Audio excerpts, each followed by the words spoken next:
सीधे जयपुर पार्टी मुख्यालय लेकर चलते हैं, जहां बीजेपी की प्रेस कॉन्फ्रेंस हो रही है। बीजेपी प्रदेश अध्यक्ष सीपी जोशी क्या कुछ बोलना सुनाते हैं। आज की इस प्रेस वार्ता में विशेष रूप से 13 तारीख को भारतीय जनता पार्टी राजस्थान की एक वृहद कार्य समिति जयपुर में होने वाली है, जिसमें देश में नरेंद्र मोदी जी की लगातार तीसरी बार सरकार बनने के बाद और राजस्थान में भारतीय जनता पार्टी की सरकार बनने के बाद पूरे प्रदेश भर के लगभग 8,000 से ज्यादा डेलीगेट उसमें भाग लेंगे। गुलाबी नगरी की जीआईसीसी के एक कैंपस में यह वृहद कार्य समिति होने वाली है। भारत सरकार के कैबिनेट मंत्री और मध्य प्रदेश के पूर्व मुख्यमंत्री माननीय शिवराज सिंह जी चौहान और भारतीय जनता पार्टी के राष्ट्रीय महासचिव दुष्यंत गौतम जी दोनों केंद्र की ओर से उस वृहद कार्य समिति में भाग लेंगे। हमारी इस कार्य समिति को लेकर माने हमारी सहप्रभारी जी और हमारे पूरे प्रदेश की टोली लगातार अलग अलग व्यवस्थाओं का जिम्मा सब लोगों को दिया है, क्योंकि इस प्रकार की कार्य समिति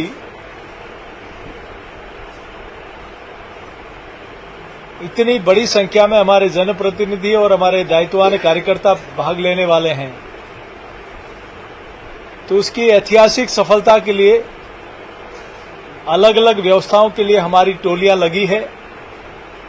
कार्यकर्ता में उत्साह है कि मंडल महामंत्री तक के कार्यकर्ता इस प्रदेश कार्य समिति में भाग लेने वाले हैं।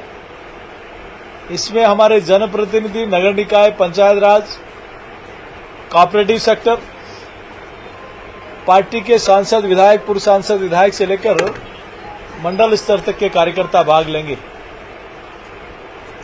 लगातार 60 वर्षों के बाद एक ऐसे करिश्माई नेतृत्व में लगातार तीसरी बार केंद्र में सरकार भाजपा एनडीए की बनी है, तो ऐसे में हमारे राजस्थान के 4 माननीय मंत्रियों का भी केंद्र की सरकार में माननीय मोदी जी ने उसमें अपना स्थान दिया है, तो उन सभी का भी अभिनंदन होगा और हमारे सभी सांसदों का भी स्वागत होगा। 2 सत्रों में चलने वाली इस कार्य समिति में हमारी आगामी कार्य योजनाओं पर भी चर्चा होगी। 13 तारीख को एक कार्य समिति, एक ऐतिहासिक कार्य समिति होगी, इसके लिए पूरी टोली लगी है। और कल के बजट में मैं प्रदेश के यशस्वी मुख्यमंत्री माननीय भजनलाल जी शर्मा को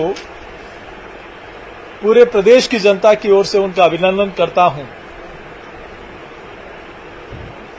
कि जब उप मुख्यमंत्री माननीय दिया कुमारी जी ने बजट का वाचन शुरू किया तो पूरे प्रदेश की जनता तो उनका अभिनंदन कर ही रही है। सत्ताधारी पार्टी के माननीय विधायक भी मेज थपथपाकर इस बजट का अभिनंदन कर रहे थे। इससे स्पष्ट लगता है कि यह बजट विकसित राजस्थान, सशक्त राजस्थान, समृद्ध राजस्थान, स्वस्थ राजस्थान, अग्रणी राजस्थान की एक आधारशिला माननीय मुख्यमंत्री जी के नेतृत्व में कल रखी गई परसों बजट के दिन। और मैं सोचता हूं कि ये समग्र और चहुमुखी विकास, सर्वांगीण विकास का एक आधार बनेगा, जिसमें युवा, महिला, किसान, गरीब, दलित, आदिवासी, पर्यटन, रोजगार, धार्मिक स्थल, मेट्रो, सड़क, स्कूल, महाविद्यालय, चिकित्सालय, हर सेक्टर को समाहित करते हुए और आने वाला हमारा राजस्थान, विकसित राजस्थान, इस ध्येय को लेकर इस समग्र बजट की परिकल्पना की गई और आप लोगों के माध्यम से ही ध्यान में आ रहा है कि किस प्रकार से पूरे प्रदेश में इस बजट के प्रति लोगों के भाव आ रहे हैं। हम देखें तो इरिगेशन से लेकर हर घर तक पीने का शुद्ध पानी पहुंचे, सिंचाई का पानी खेतों तक पहुंचे,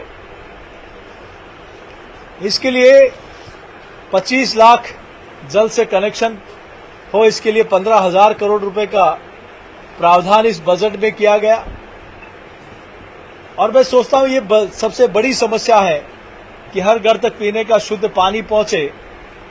इसके लिए सरकार ने एक व्यापक योजना इस बजट में उसका प्रावधान किया है और 20,300 करोड़ की 6 वृहद पेयजल योजनाओं का प्रावधान इसमें लिया है, जो अर्बन और रूरल सेक्टर दोनों के लिए एक वरदान साबित होगी। विद्युत के क्षेत्र में पिछली सरकार ने पूरे राजस्थान को बिजली खरीद हो चाहे कोयला खरीद हो, सिर्फ घोटाला और घोटाले के अलावा कोई काम नहीं। अगर उस समय आत्मनिर्भर राजस्थान बिजली में होगा, इस दिशा में अगर कुछ कदम उठाए जाते तो राजस्थान आज किस दिशा में होता, कहां होता। लेकिन कहां अपना स्वार्थ सिद्ध हो, इस दिशा में योजनाएं बनी, उस दिशा में खरीद हुई। लेकिन मैं मुख्यमंत्री जी का धन्यवाद अर्पित करता हूं, उन्होंने इस कालखंड में आने वाले कुछ समय में राजस्थान बिजली खरीद में आत्मनिर्भर बने, किसानों को निर्बाध विद्युत आपूर्ति हो, इस दिशा में एमओयू हुआ है और वो धरातल पे आने के बाद राजस्थान के जो बिजली संकट की समस्या जो हर समय रहती थी उससे समाधान मिलेगा। आदर्श सौर ग्राम योजना के माध्यम से 2 लाख से ज्यादा घरों में बिजली के कनेक्शन दिए जाएंगे। 53,000 किलोमीटर ग्रामीण सड़कें बने, इसके लिए 60,000 करोड़ रुपए का प्रोविजन इसमें किया गया है। 9,000 करोड़ की लागत से राज्य राजमार्ग, स्टेट हाईवे, उसमें आरओबी और आरयूबी उनका प्रोविजन भी लिया गया है ताकि सड़क पर ट्रैफिक में कोई गतिरोध नहीं बने। 3750 किलोमीटर के ग्रीनफील्ड हाईवेज बनेंगे। अर्बन डेवलपमेंट के लिए 500 करोड़ रुपए की doctor Shyama Prasad rural urban mission जिला उत्थान योजना, जिसमें कचरा प्रबंधन भी होगा तो उसमें सीवरेज की समस्या का समाधान भी होगा। बसों की संख्या में बढ़ोतरी ताकि हमारा शहरी और ग्रामीण ट्रांसपोर्ट है, जो आम गांव का किसान है, गरीब है, वो व्यक्ति को बसों के माध्यम से सुलभ यातायात मुहैया हो पाए। तो शहरी लोगों के लिए मेट्रो की सुविधा का विस्तार हो। ये दोनों ही कामों का संगम इस बजट में किया गया है। राजस्थान औद्योगिक क्षेत्र से आगे बढ़े, जहां उद्योग होगा वहां रोजगार भी होगा, डायरेक्ट इनडायरेक्ट एम्प्लॉयमेंट मिलेगा।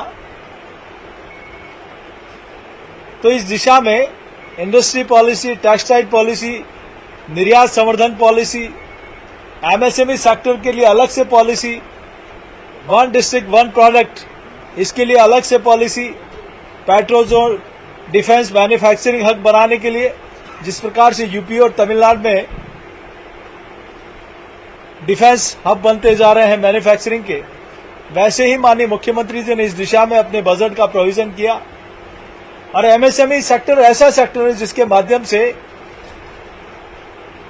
एंटरप्रेन्योर्स, जो हमारे नए युवा उद्यमी हैं और भी जो लोग अपने दम पर काम कर सकते हैं, ऐसे लोगों को एक नई पॉलिसी बनाकर उन लोगों को अवसर देने का काम होगा।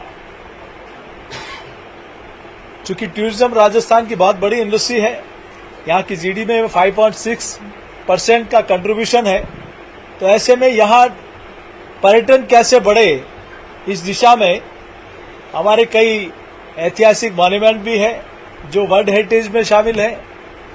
हमारे किले हैं, हमारी ऐसे कई स्थान हैं जिसको देश दुनिया के लोग उनको देखने आते हैं। तो और टूरिज्म कैसे बढ़े, कैसे लोगों का फुटफॉल बढ़े, ऐसे मैं इस दिशा में पर्यटन बोर्ड और पर्यटन विस्तार के लिए बहुत बड़ा एक कदम इस बजट में उठाया गया।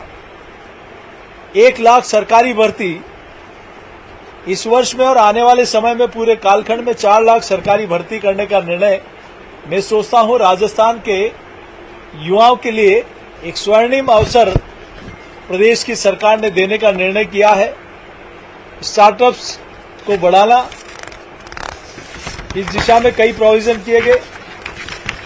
लखपति दीदी बनाना, हमारे स्वयं सहायता समूह के माध्यम से हम कल्पना नहीं कर सकते कि किसी एक सामान्य परिवार में एक महिला न सिर्फ अपना रोजगार ले पाएगी बल्कि अपने माध्यम से अनेक महिलाओं को रोजगार देने का माध्यम भी बनेगी।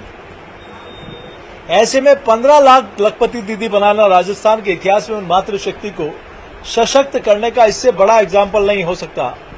नमो ड्रोन दीदी, हमारी माताएं बहनें स्वयं ड्रोन के माध्यम से फर्टिलाइजर हो, बाकी अन्य व्यवस्थाएं हो, कैसे संपादित करें, इस दिशा में 1000 ड्रोन नमो ड्रोन दीदी को वहां समायोजन करना। आंगनबाड़ी केंद्रों पर सप्ताह में 3 दिन दूध देने का निर्णय भी इस बजट में लिया गया है। मिनिमम इंटरेस्ट पे लोन देना, और मैं सोचता हूं इसके माध्यम से बड़ी संख्या में हमारे लोगों को इसका लाभ मिलेगा। डिविजन्स, हमारे संभाग मुख्यालय पे बालिका सैनिक स्कूल खोलना, पहली बार आजादी के बाद नरेंद्र मोदी जी की सरकार ने सैनिक स्कूलों में हमारी बहनों को एडमिशन का निर्णय किया था, और ये हर संभाग पे इस प्रकार के स्कूल खोलने से बहुत हमारी बहनों के लिए बहुत बड़ा कदम है। कामकाजी महिलाओं के लिए हॉस्टल और पीजी की सुविधा देना, अर्धसैनिक बलों में बालिका शामिल हो, इसके लिए सैनिक स्कूल खोलना, मैं सोचता हूं बहुत बड़ा इस प्रकार का कदम है। बरसाती पानी के संरक्षण के लिए 30,000 करोड़ रुपए की परियोजना। हम लोग कहते हैं कि बहता हुआ पानी रेंगे और रेंगता पानी को रोकें, इस दिशा में ये जो संरक्षण की योजना है निश्चित रूप से राजस्थान में जो पानी का संकट आता है उसको रोकने के लिए बहुत बड़ा काम करेगा। अन्नदाता के लिए राजस्थान इरिगेशन वाटर मिशन के तहत 50,000 करोड़ के काम होंगे। और एग्रीकल्चर सेक्टर में मैं बताऊं, कल परसों का बजट अपने आप में 1,45,000 से ज्यादा बिजली के कनेक्शन के साथ राजस्थान कृषि विकास योजना शुरू करना हो, किसानों के यंत्रों में खरीद पर सब्सिडी देना हो, ERCP की वर्क ऑर्डर देना हो। पहले तो न तो मध्य प्रदेश से समझौता था, न MOU था, न कुछ था, और राजस्थान की सरकार अपने स्तर पर निर्णय कर रही थी, जनता को गुमराह करने का काम कर रही थी। लेकिन प्रदेश के मुख्यमंत्री जी ने माननीय प्रधानमंत्री जी से मिलकर, मध्य प्रदेश के मुख्यमंत्री जी से मिलकर MOU किया, समझौता किया। अब इस योजना को धरातल पर लाने का काम शुरू हुआ है। यमुना जल समझौते में भी तो कल से बीजेपी की कार्य समिति की बैठक होनी है और उसको लेकर प्रदेश अध्यक्ष CP